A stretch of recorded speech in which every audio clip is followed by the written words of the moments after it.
En este podcast hay una historia de reparación.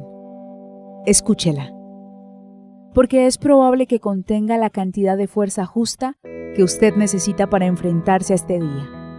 Retomando Caminos, un proyecto de la Unidad para las Víctimas.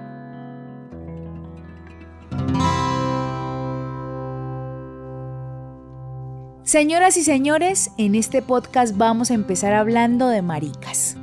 O más bien de... como decíamos nosotros, mariquitas, que nos protegíamos, andábamos juntos y estábamos creciendo juntos. Protagonizan esta historia un grupito de muchachas y muchachos de la Comuna 8 de Medellín que se conocieron en una Semana Santa en algo que se llama la Pascua Juvenil.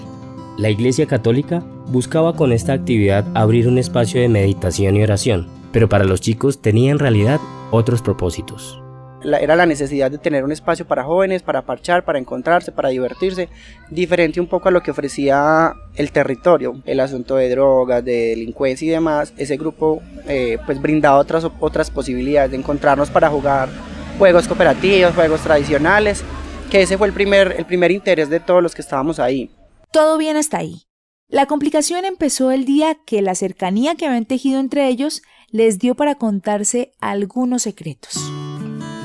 Pasados algunos meses ya nos teníamos confianza, ya todos, no, si yo soy gay, yo soy lesbiana, no sé qué, y comenzamos a transitar en ese asunto de lo LGBT más abierto, pues ya lo decíamos naturalmente, expresiones afectivas como el saludo de beso con el compañero hombre. Entonces eso fue como generando molestia en la iglesia. Nos expulsan de la iglesia. El padre básicamente les dijo: no pueden volver a reunirse acá, no pueden volver a generar actividades dentro de la iglesia y no sé qué. Esa fue la primera vez que echaron a Andrés y a sus amigos de un lugar por ser mariquitas, pero no sería la última. Estábamos haciendo un arroz con leche en el Cerro de los Valores, que es un barrio que se llama Las Estancias, y de allá se acercaron y nos sacaron con armas, que no podíamos estar ahí, que porque era un espacio familiar y íbamos a mariquear la zona. La voz que hemos escuchado hasta ahora es la de Andrés Gutiérrez, integrante de la mesa LGBT en la Comuna 8.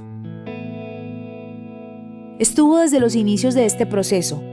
Él fue de los que pudo contar por primera vez que era gay estando dentro de ese grupo juvenil de la iglesia. Andrés siempre había sido una persona muy reservada que no salía del clóset por temor a mi papá, por temor a mi mamá, pero era evidente que él era un hombre homosexual y en el colegio era muy atacado por los hombres. Yo tuve muchos conflictos en el colegio y en la calle, me llegaron a expulsar del colegio, o sea, de pelearme con la gente por defenderlo. Ella es Julie, su hermana. Y yo le decía, no sé qué, callado, no, usted es una persona libre y usted es libre de transitar el mundo y de hacer y de construirse. Entonces yo creo que desde ahí comenzó mi lucha.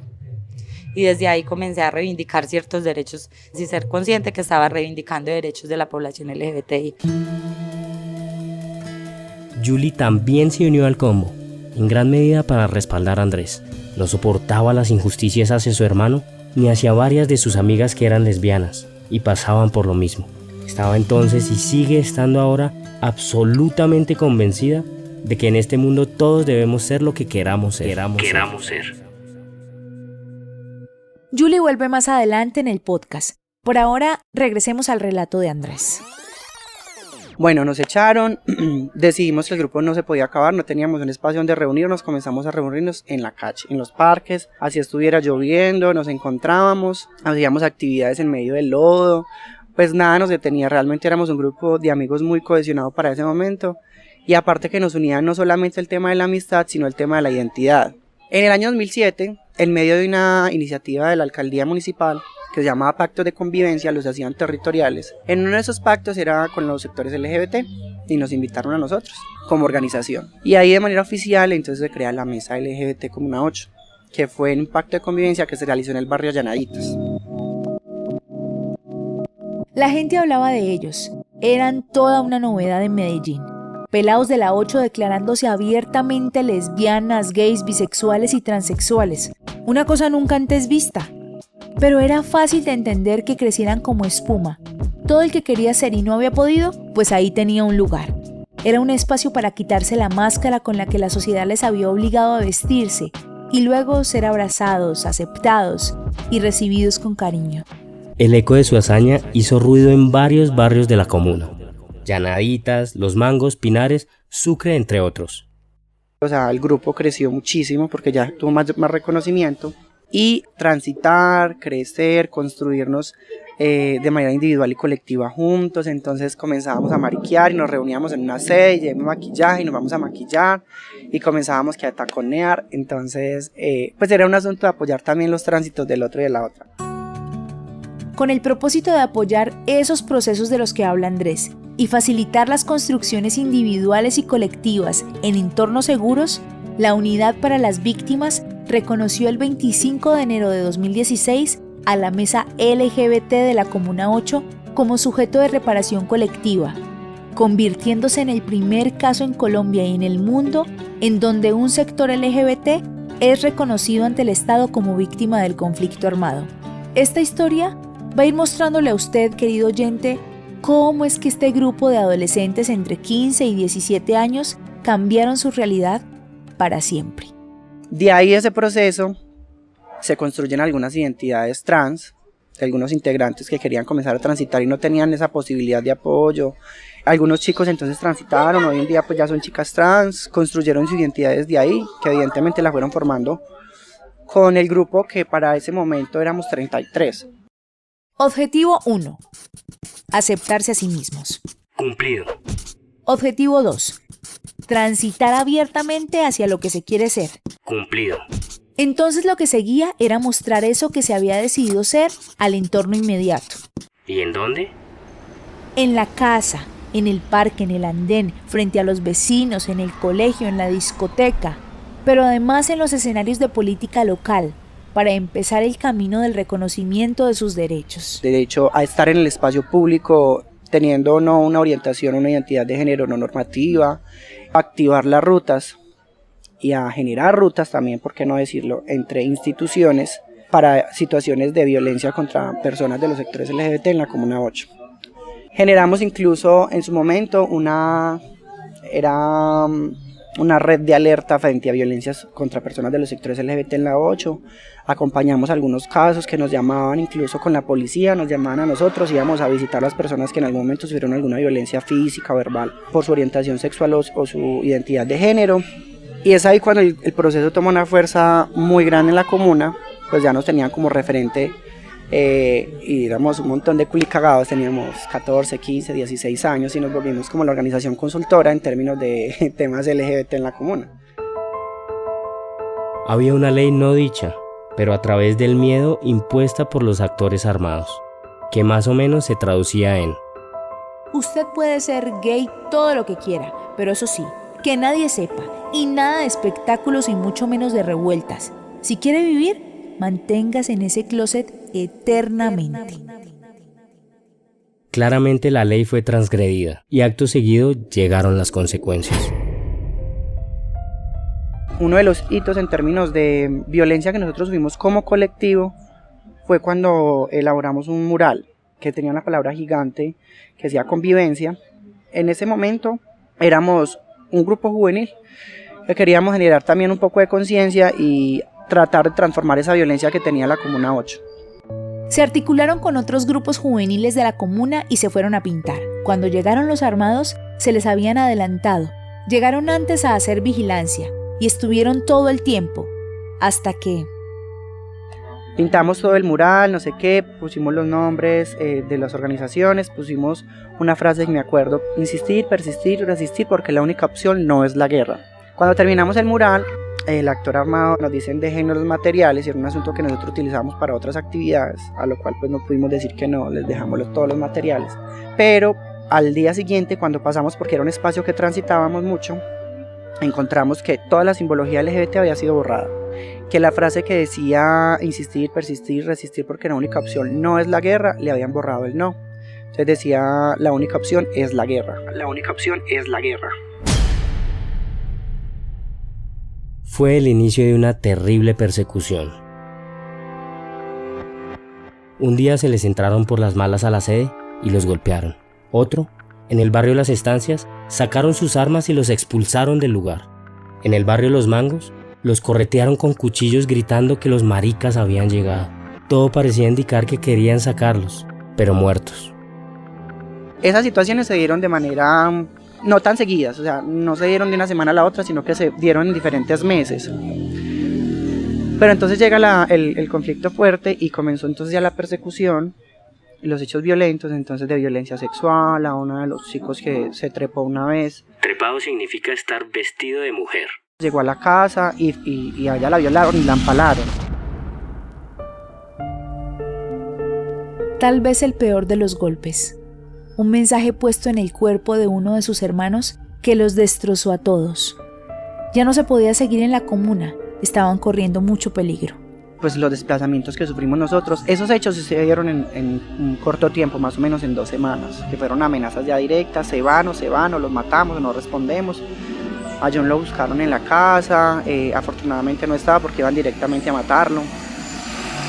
A mí me llegó un mensaje primero con uno de los carritos que me estaba mariqueando el barrio, que me fuera, que me respondían. Desde ese momento en que a Andrés le toca irse de la comuna, eso genera unas rupturas familiares muy grandes. ¿Por qué? Porque bueno, mi mamá no era la misma. Las mamás siempre como que yo creo que se afectan más y somos más emocionales. Nosotros hemos sido una familia muy unida, pues somos 4 personas. Y eso, en vez de unirnos, como que nos apartó. Cuando él se fue, a los 4 meses yo me tuve que ir, más o menos, por amenazas también. Yo tenía a mi hija muy pequeñita, entonces me fui. El asunto ahí más duro, lo que te decía, es que no nos pudimos apoyar. No nos enteramos de la gravedad y la magnitud de lo que estaba pasando entre todos. Pensamos que era un asunto aislado pues a cada uno.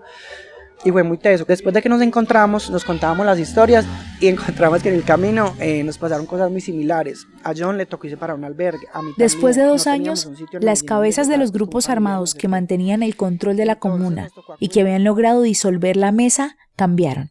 Algunos murieron, otros fueron capturados o huyeron, y esa realidad les permitió a muchos regresar, entre esos a Andrés, Julie y su amigo John.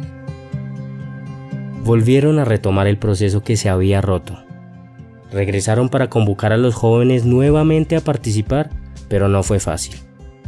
Sin embargo, con todas las dificultades, ese grupo de base del que Andrés, Julie y John hacían parte, logró que este segundo momento fuera más poderoso que el primero. Ahí entonces es cuando decidimos solicitar por demanda, por oferta, la declaración a la Unidad para las Víctimas para que nos incluyera como sujeto de reparación colectiva. Nos incluyen, para nosotros pues fue un logro evidentemente, más que por la reparación era un hito desde lo político, el Estado reconociera que a los sectores LGBT se les vulneraba también de manera colectiva, que no era un asunto como siempre se decía desde lo pasional o que eran crímenes de odio, sino que también estaban enmarcados dentro del conflicto armado. Fuimos incluidos y comenzó ahí una ruta bonita, difícil y de muchos retos. De muchos retos, es verdad. Para su organización Casa Diversa, pero también para la unidad. Ser los primeros puso todo en revolución. Había que repensar el modelo, los formatos, el método. Todo era ensayo y error. Los chicos sentían que su acompañamiento debía ser distinto, que lo que había no funcionaba en su caso particular. También dijimos, el proceso psicosocial que tiene la unidad, que es Entrelazando, no tiene el enfoque para nosotros. Consideramos que pues, para algunos sujetos puede aplicar, pero nosotros lo leemos como un asunto estandarizado y no aplica para nosotros. Decidimos entonces construir nuestra propia estrategia psicosocial. Entonces yo creo que en esa formulación tuvimos muchos aprendizajes, que yo creo que también lo hemos dicho, y es que este plan de reparación colectiva tiene que dejar un precedente en términos de futuros sujetos de reparación colectiva, no solamente de los sectores LGBT, sino que los aprendizajes en términos técnicos, discursivos y demás tienen que ser un insumo para esos otros sujetos. La Unidad para las Víctimas los escuchó, atendió una a una sus necesidades y se dispuso a aprender junto con ellos. Y fue por eso que los declaró sujeto de reparación colectiva de interés nacional, lo cual hizo que el proceso fuera de carácter prioritario. No se tenía experiencia en sujetos con enfoque diferencial del sector LGBT, pero había que meterle la ficha, sumar todos los esfuerzos posibles. Así lo cuenta Carolina Matus, profesional de la Subdirección de Reparación Colectiva que trabajó fuertemente en este proceso con el firme propósito de sacarlo adelante.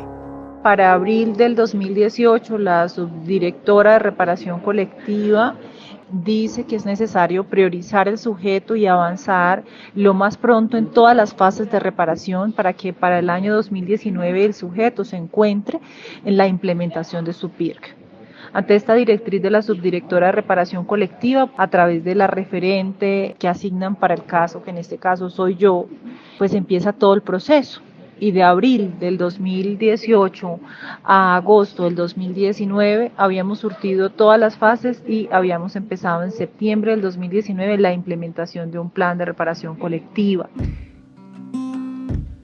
Entre la institución, el liderazgo de Carolina y la mesa LGBT de la Comuna 8, se construyó el plan de reparación colectiva, que después de todos los ires y venires, ajustes y reajustes posibles, se firmó el 31 de julio de 2019 y contempla el desarrollo de una escuela de género para la comunidad, la ejecución de un proceso de formación para personas trans y la compra de una casa completamente dotada y adecuada para que se convierta en su sede de actividades. Se logró la casa. Y para nosotros fue una cosa así, mejor dicho, de otro mundo. Se lograron un montón de cosas, se formuló el plan, lo aprobamos, para nosotros fue histórico, tuvimos muchos invitados, un día de celebración, llegaron todos los aliados que estuvieron durante todos estos años con nosotros, integrantes que no veíamos hace mucho tiempo, bueno, fue un día muy especial y firmamos el plan, comenzamos la ejecución. Estas son algunas de las actividades que contempla el Plan Integral de Reparación Colectiva. Servicio de educación informal frente a la violencia basada en género. Servicio de promoción de espacios de diálogo para la prevención de violaciones a los derechos humanos. Rehabilitación psicosocial de las relaciones de confianza y la identidad colectiva. Rehabilitación psicosocial del sufrimiento colectivo. Difusión, reconstrucción y apropiación de la memoria. Servicio de asistencia técnica para la formulación de estrategias de sostenibilidad.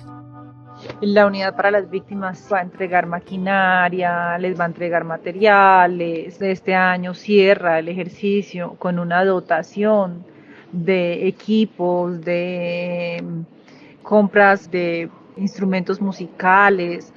A través de una resolución de fortalecimiento organizativo, ellos compraron su casa con el recurso de la unidad, con el apoyo técnico de la unidad, compraron la dotación de instrumentos musicales para las escuelas de arte que van a tener el año entrante, se compró todo el tema de equipos de cómputo que van a servir para que la sede también sea una sede de una corporación de incidencia no solamente en la comuna sino territorial.